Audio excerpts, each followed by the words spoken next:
Today's Bible study is pretty brief. It's Mark chapter 8, verses 31 through 33, and it's about getting prepared. He then began to teach them that the Son of Man must suffer many things and be rejected by the elders, the chief priests, and the teachers of the law, and that he must be killed and after 3 days rise again.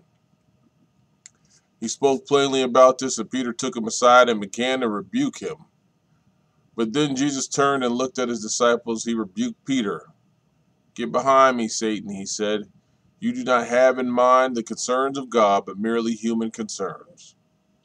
Well, this is when Jesus is predicting his death, and he's telling his apostles about his death. And this is a hard thing for them to hear.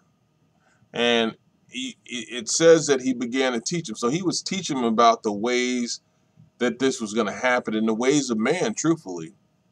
He then began to teach them that the Son of Man must suffer. So he was teaching them he was going to suffer, and man was going to be the one that was going to be doing it to him.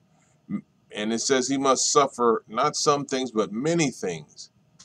And he was going to be rejected by the elders, the chief priests, and the teachers of the law. Now, these are supposedly the ones who know the word, who know the law, who have the information, and that he must be killed. So he's telling them, I must die. This isn't an option. I must die.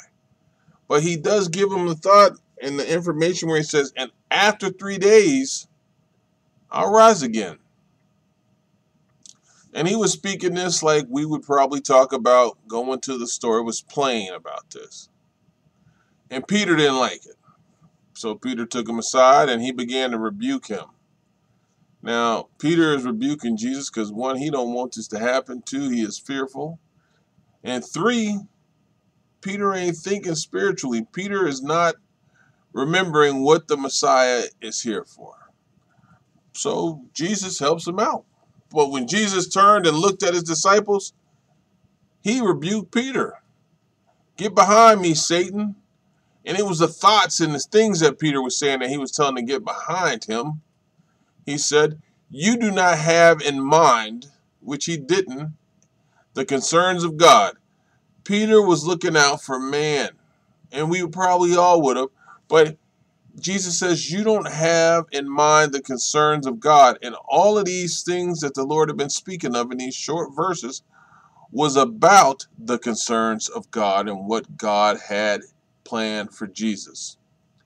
And then he says, but merely human concerns. So you going by human, I'm going by the Lord. So get behind me, because you cannot stand in the way of the Lord's work being done, of the prophecies being completed, of me doing my Father's bidding, the Lord's will. Thy will be done, not my will.